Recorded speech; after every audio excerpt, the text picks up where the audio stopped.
Look, I'm very disappointed because Vladimir and I had a very good relationship, probably still do. I don't know why he continues with this war. This war has been so bad for him. He's going into 4 years of a war that he should have won that war in 1 week.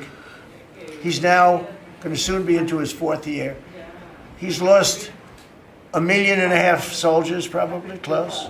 Certainly in terms of wounded and no legs and no arms and all the things that happen in horrible wars. It's a horrible war. He's got to really settle this war. And you know, they have long lines waiting for gasoline in Russia right now, right? They have long lines. Who thought that was going to happen? And all of a sudden his economy is going to collapse. And I'd like to see him do well. I mean, I had a very good relationship with Vladimir Putin, but he just doesn't want to end that war. And I think it's making him look very bad. He could end it. He could end it quickly. And I have to tell you, I give credit because who would think that Ukraine could have fought Russia for 4 years to essentially a standstill? Now, there has been some early, before they knew what the hell was happening, because it happened quick. Biden should have never let that happen. That's a war that should have never happened, but it did. But it's not making Russia look good, I will tell you that. We'll be talking about Ukraine, yeah. I mean, I have the president coming in on Friday, and I know what he has to say. He wants weapons. He would like to have tomahawks. Everyone else wants tomahawks. And we have a lot of tomahawks. Tomahawk is do you need any tomahawks in Argentina? Okay, so this is absolutely explosive. And it completely changes everything we just talked about regarding Zelensky urging Trump to be tougher on Putin. Because on October 18th, 2025, following that White House meeting with Zelensky, Trump came out with a proposal that's basically the opposite of what Ukraine wants. Trump is calling for an immediate freeze to the Russia-Ukraine war along the current battle lines. His exact words were, what they should do is just stop at the lines where they are, the battle lines. Let both claim victory. Let history decide. Let me explain why this is such a big deal. The current battle lines mean Russia controls about 78% of the Donbas region in eastern Ukraine. So Trump is essentially saying, Russia, keep what you've conquered. Ukraine, accept that you've lost this territory. Everyone stop fighting and we'll call it peace. That's not what Zelensky came to Washington asking for. He came asking for Tomahawk missiles, for more pressure on Putin, for support in reclaiming Ukrainian territory. And Trump's response is basically, give up, accept defeat, freeze the conflict where it is. But it gets way worse. Recent reports revealed what actually happened in that White House meeting, and it was apparently brutal. Trump pressured Zelensky to accept Putin's terms under threat of destruction. According to multiple sources, Trump was shouting, cursing, and literally threw Ukrainian military maps across the room during this meeting. Think about that image for a second.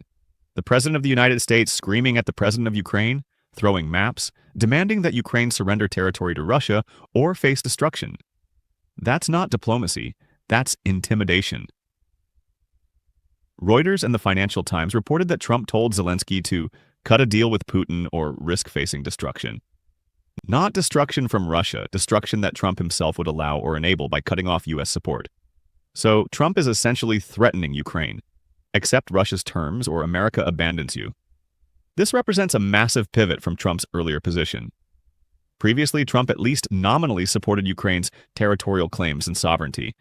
But now he's openly calling for Ukraine to give up occupied lands and accept permanent Russian control over conquered territory. All right, so let's break down what Trump's freeze the war at current lines proposal actually means in practice. Because on the surface, it sounds reasonable. Stop the killing, freeze in place, negotiate later. But the reality is way more problematic. First, freezing at current battle lines means legitimizing Russian territorial gains from an unprovoked war of aggression. Russia invaded Ukraine. They bombed cities, killed civilians, committed war crimes, and Trump's proposal rewards that by letting Russia keep conquered territory. That sends a terrible message internationally.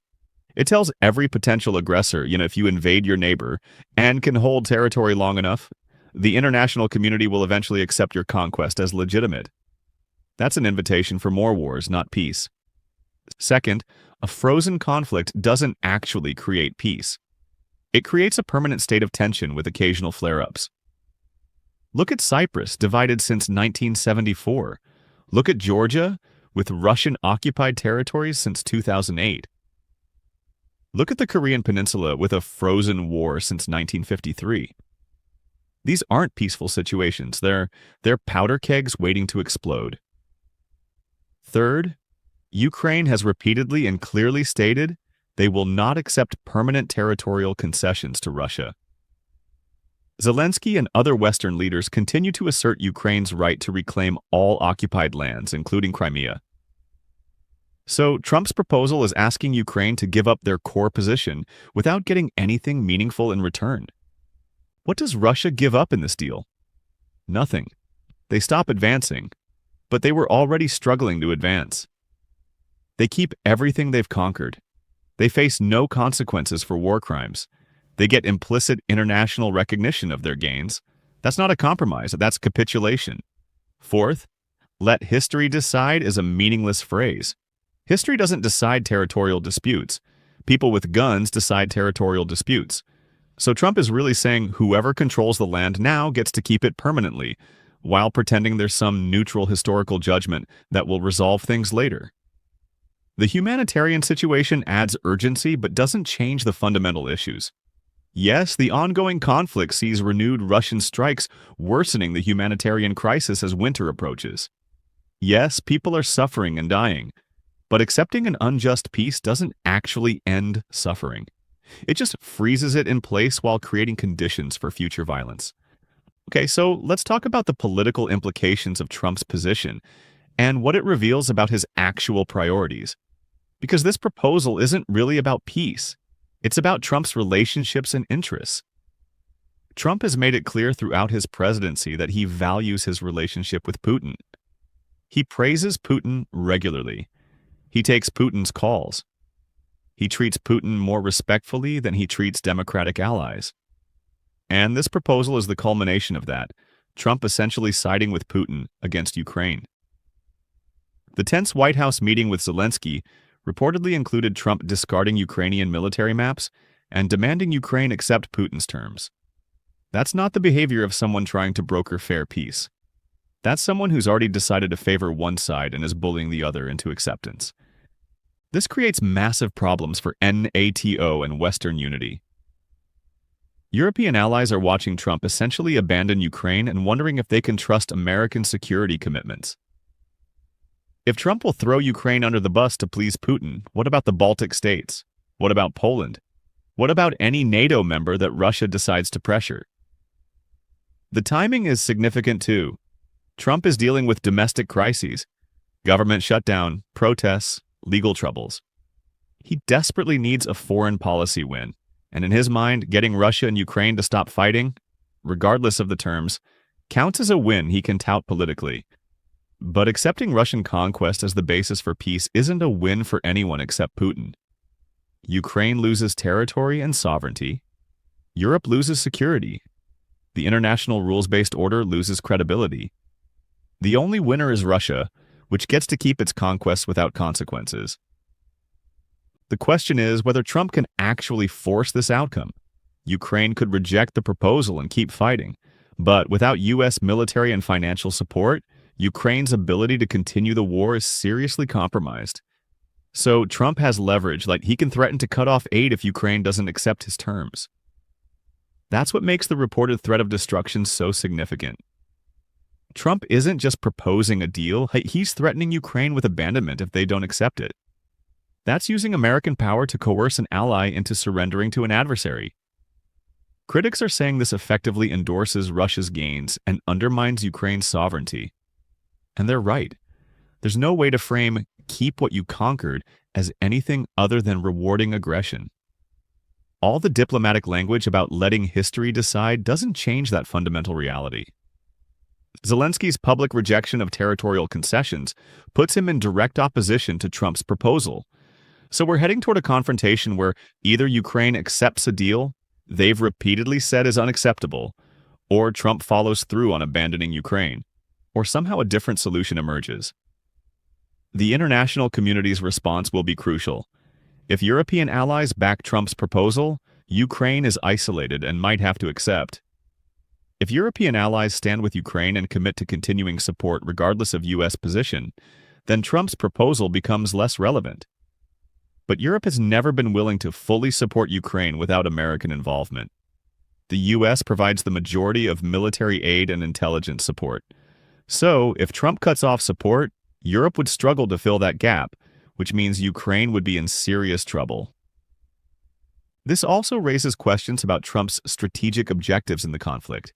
Is he genuinely trying to end the war? Or is he trying to please Putin? Or is he just trying to get a deal, any deal, that he can call a victory regardless of the actual terms? Based on the reported White House meeting and Trump's public statements, it looks like he's prioritizing his relationship with Putin and his own political need for a win over Ukrainian interests or democratic principles. That's consistent with the Trump-first foreign policy we discussed earlier. Everything filtered through what benefits Trump personally and politically. The approach to global diplomacy this reveals is transactional in the worst sense. Not, let's find mutually beneficial solutions.